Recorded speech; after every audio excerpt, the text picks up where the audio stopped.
I just want to be able to report to you that we've had a National Management Committee meeting combined with the parliamentary leadership meeting, which is the closest meeting we can have to a NEC.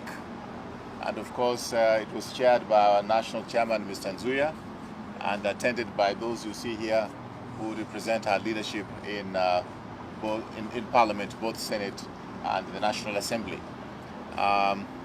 We were discussing various issues. I'm going to tell you what those are, and then I will allow a couple of questions that you may have, and then we can proceed from there. The first thing is that, as you know, we are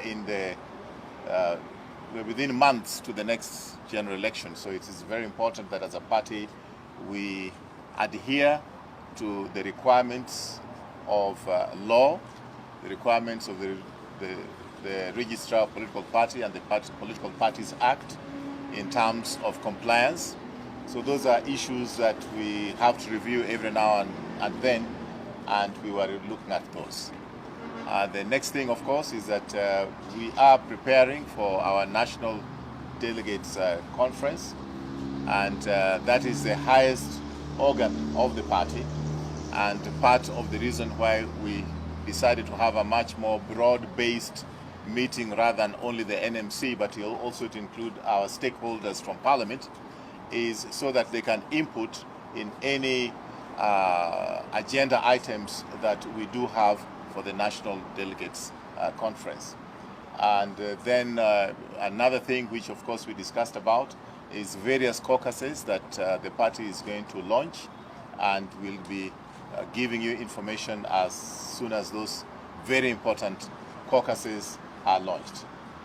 Finally, we want to continue to support the president, and we want to make sure that this country can be assured that the next leadership of this country will not be those that Kenyans may have doubt on. We don't want Kenyans to elect thieves to run this country going forward. Thank you very much. Questions? Yeah, SG, did you discuss about anything to do with the merger, and are you likely to field presidential candidates? The question of merger did not come up in this meeting. I think that it has never come up in any of our meetings. The only thing that we have discussed are coalitions. A merger is a completely different thing, and that has not been in any of our discussions. The issue of coalitions, how far are you in the talks you had with the Orange Democratic Movement? And the second question is, there have been calls for you to resign as SG. Are you considering that, and what is keeping you there as Secretary General? Which one should I answer first? The one on ODM or the one on whichever I find suitable. Now, well, our discussions with the ODM are ongoing. There are discussions which have been done at our level, and there are discussions which are done at the level of the two party leaders. It is beyond my pay grade to divulge to you anything which has come up at the level of the two party leaders, and I think you should ask them that question at the earliest opportunity you may have. Now, when it comes to my position as Secretary General, it is very, very important for you to appreciate, and for all Kenyans to appreciate, that this is a political office. I would be a very, very worried person if nobody expressed dissatisfaction with my work. I would be a very, very worried person if nobody was hitting me every other day, because that would mean that the position of Secretary General is not important. So I think I welcome any criticisms. It comes with the territory, and I'm ready to live with it. Yes.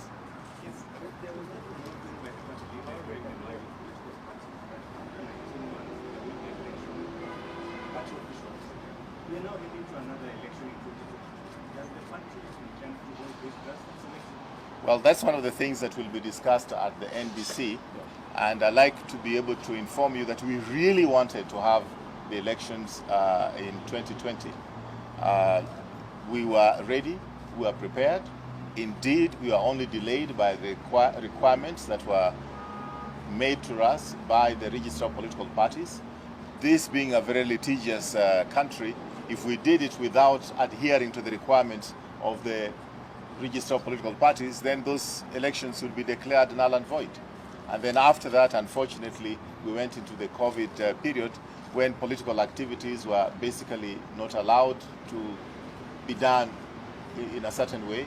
So that kind of derailed us. So it's not something that we deliberately avoided. We wanted to go ahead. We had actually announced that the latest it had to be was in March of 2020.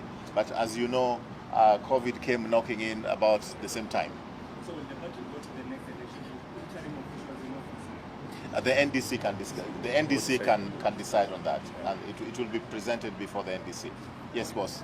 I want to go that side after finishing here. SD, your critics, some of them are standing right behind you. Does it mean then that you've mended fences? Well, you know, as I told you, I would be extremely worried if I didn't have critics. I would be extremely worried if we went into the office upstairs and we didn't have robust debates. That is what democracy is all about. And I can tell you that as we were in the offices upstairs, we did not agree on every subject which was put on the table for discussion and for debate. We debated robustly. We finally agreed on the way forward. And the moment we agree on the way forward is collective responsibility. It is not what the Secretary General thinks or what the leader of majority from Parliament thinks. It is what we think as a party. That's the essence of democracy. I would be extremely depressed if we had a country where people do not disagree. We must disagree. Yes. Raphael from TV. Mheshimiwa, in the NDC understands you are likely to make a raft of changes.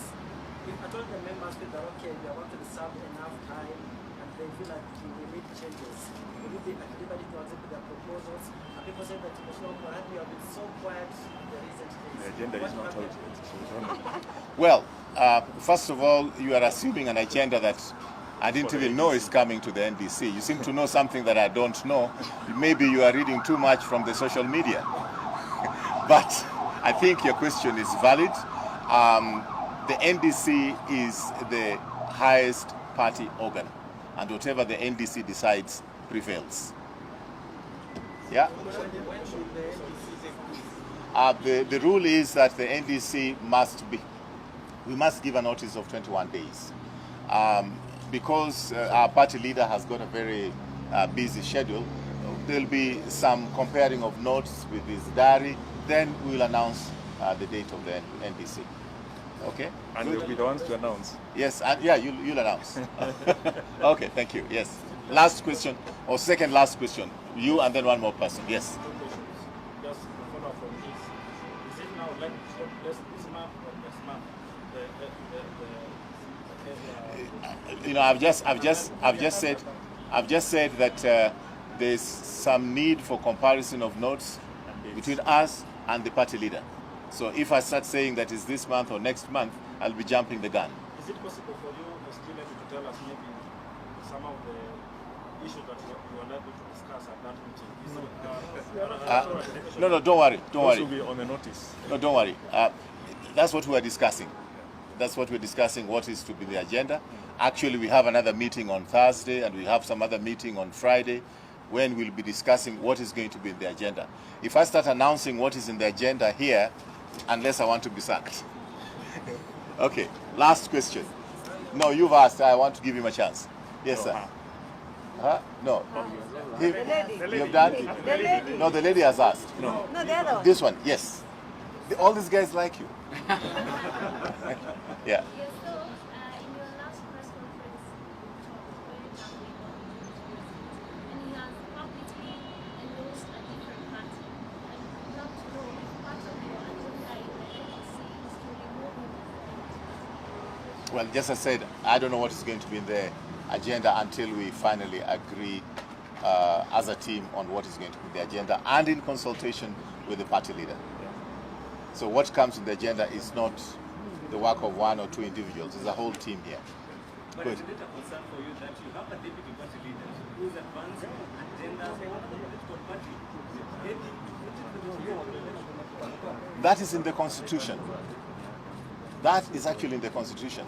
I think it should just concern you as much as it should concern And I'm sure it concerns all the And I'm delegates. sure it concerns you. But as members, what are you doing about it? Well, I've addressed this. I've addressed this before. I mean, there's so many wars to be fought, and we have to choose what war you want to fight at what time. So you're ignoring that one? It's a small war. Thank you very much. Thanks, guys. Thanks for coming. The vice wants to say something. Thank you, guys.